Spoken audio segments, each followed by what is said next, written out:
This is NBC Nightly News with Jose Diaz-Balart. Good evening. Moments ago, former President Trump and Senator JD Vance took the stage at a campaign rally together for the first time as running mates. That by itself is a major milestone in any presidential campaign. But tonight's rally comes 1 week to the day, practically the hour, after that failed assassination attempt on Mr. Trump.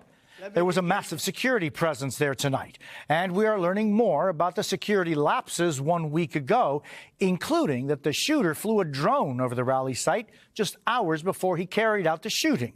While the Trump-Vance ticket made their campaign trail debut, President Biden remains at his Delaware Beach home battling not only COVID, but the growing chorus of Democrats calling for him to drop out of the race. We're going to cover all of it tonight. And we begin with Vaughn Hilliard at that Trump rally in Michigan. Tonight, Donald Trump, now the official Republican nominee in 2024, back on the campaign trail. This is a hell of an arena. Appearing at a rally for the first time with his vice presidential nominee, JD Vance. And for the first time since the attempted assassination in Pennsylvania. When you think of it, it was exactly 1 week ago today, almost to the hour, even to the minute.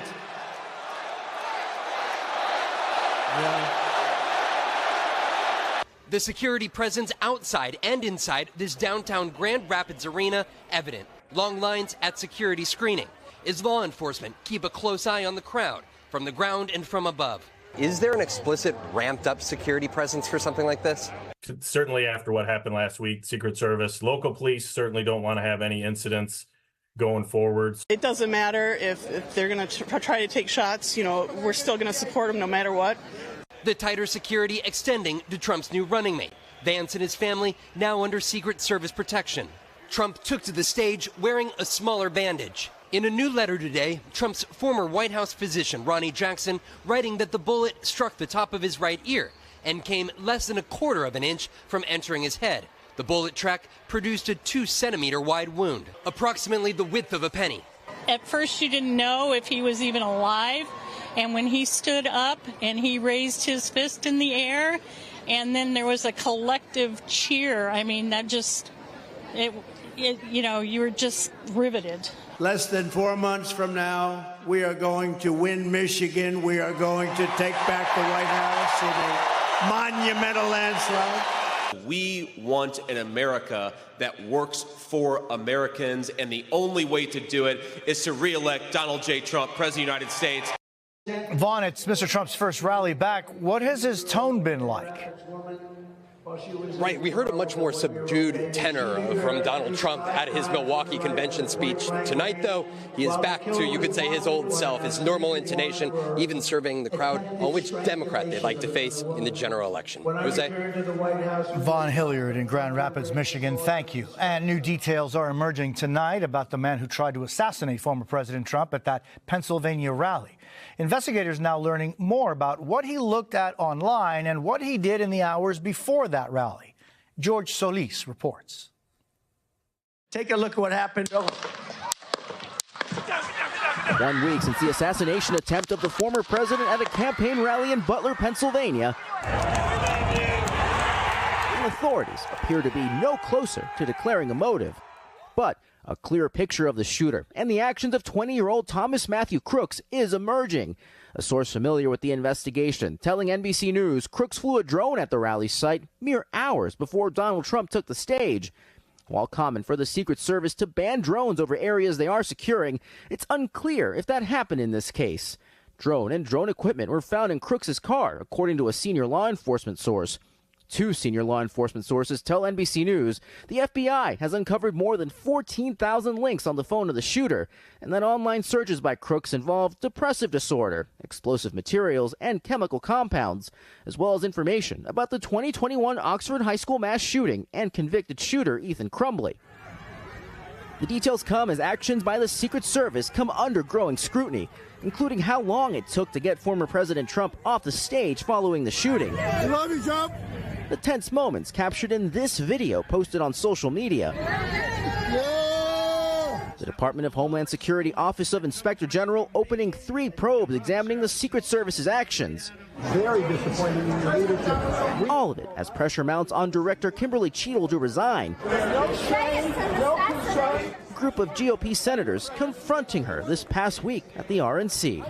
This is exactly what you were doing today on the call. Stonewalling. George joins me now from Butler. And George, Secret Service Director Kimberly Cheadle says she has no plans to resign. Yeah, that's right, Jose. No plans to resign, and it comes as the embattled director is expected to testify before a House Oversight Committee about the agency's response and security at the rally as those calls for her to resign only grow louder. Jose? George Solis in Butler, Pennsylvania, thank you. There are new calls tonight for President Biden to quit his run for another term. But this time they aren't politicians, they're voters protesting outside the White House. Ali Rafa has the story. Thank you, Joe. It's time to go. Tonight, calls on President Biden to drop out of the 2024 race, extending beyond Capitol Hill. We are ready to unite behind a new nominee. Biden is losing. Protesters at the White House today When we fight, we win. Urging the president to pass the torch. As NBC News learns that Mr. Biden's allies are warning party leaders that efforts to push him out are undemocratic, all while he continues recovering from COVID at his Rehoboth Beach, Delaware home. New tonight, sources telling NBC News Bill and Hillary Clinton are privately supporting Mr. Biden's repeated vow to stay in the race. While two people familiar with former President Obama's thinking say he has concerns about his former vice president's candidacy. All of this as sources familiar with the Biden family's conversations tell NBC News there are ongoing discussions about what the president's exit might look like if he were to drop out.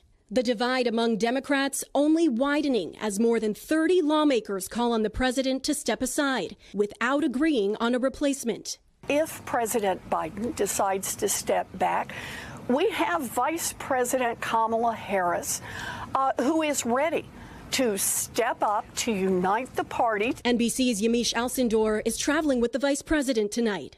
Vice President Harris is balancing defending President Biden and being ready to become the top of the ticket. Today, she spoke at a campaign fundraiser here in Massachusetts. She praised Biden and told donors, quote, "We are going to win this election."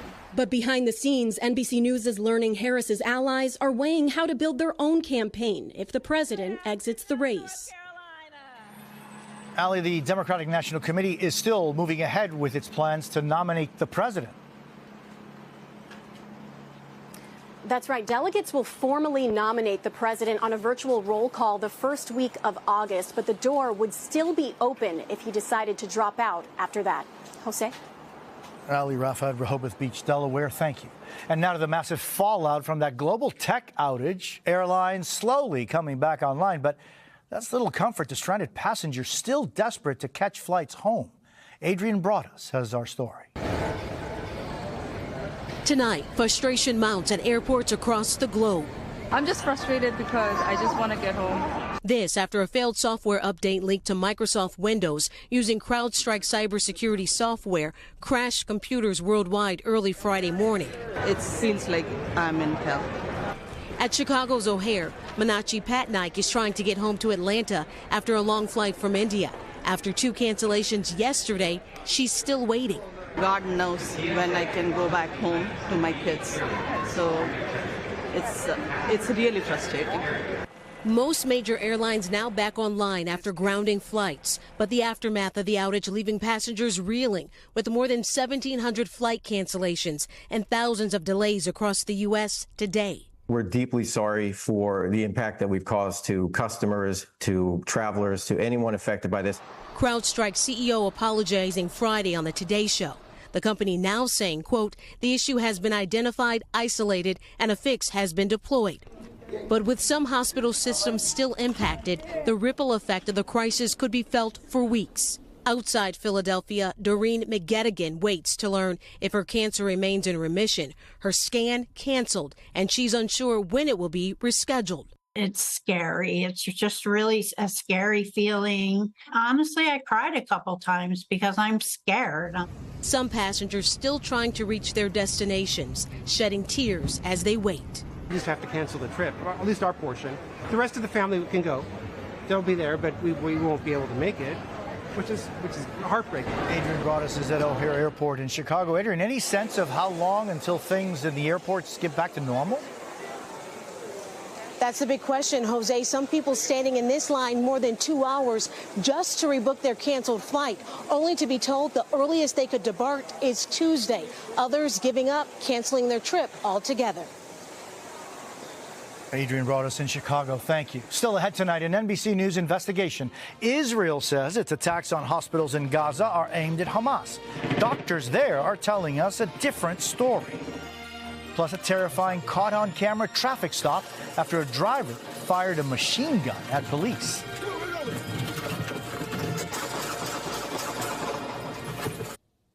We are back with news from overseas. Israel has launched airstrikes inside Yemen. The missiles targeting Houthi rebels hit one of the Yemen's critical ports today, injuring about 80 people. Israel says it's payback after the Iran-backed group launched a drone attack in Tel Aviv yesterday that killed one person. We have an NBC News investigation tonight into Israel's attacks on hospitals in Gaza. Israel says they are targeting Hamas, which they say is using the hospitals to hide hostages and weapons. But healthcare workers there tell our Hala Gorani a much different story. Filmed from inside Nasser Hospital, the moment the Israeli army surrounds the medical complex in southern Gaza. A tank in the distance. The sound of automatic gunfire. The IDF says they are going after Hamas in Gaza's hospitals. We are attacked by Israeli army for the hospital. But NBC News spoke to 14 doctors and 2 nurses for this investigation who say the Israeli military is going far beyond that, deliberately destroying medical facilities and decimating the healthcare system. Their colleagues killed, arrested. The UN Human Rights Office says at least 500 healthcare workers have been killed since October 7th, including 50 specialist doctors, according to the Ministry of Health and relatives.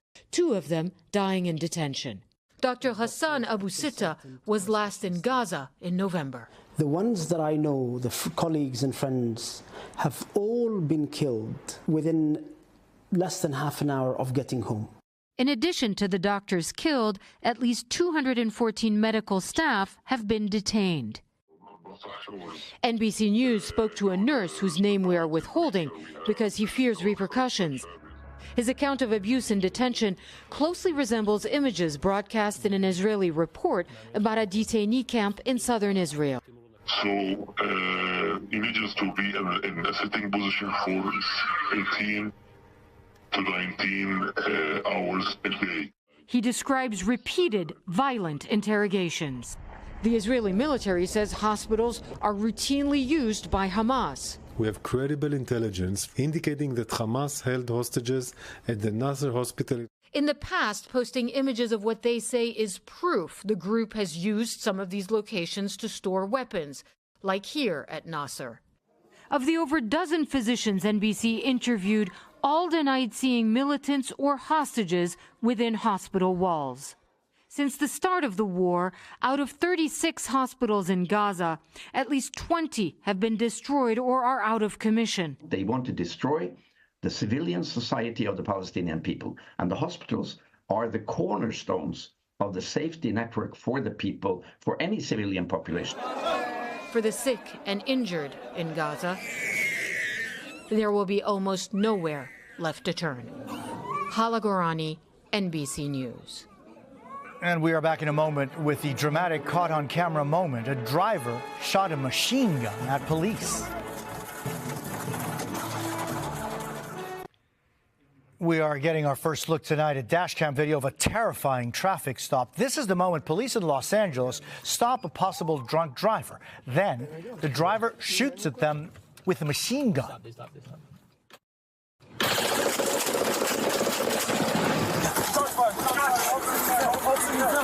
Get the car! Get the car! The driver then races off. One officer was grazed by bullets. Both got cuts from shattered glass. The suspect was later arrested. Congresswoman Sheila Jackson Lee has died. The Texas Democrat served since 1995, focusing on issues like racial justice and human rights. Jackson Lee announced last month that she was undergoing treatment for cancer and died yesterday at the age of 74. That's NBC Nightly News for this Saturday. Hallie Jackson will be here tomorrow night. Thank you for the privilege of your time. Thanks for watching. Stay updated about breaking news and top stories on the NBC News app or follow us on social media.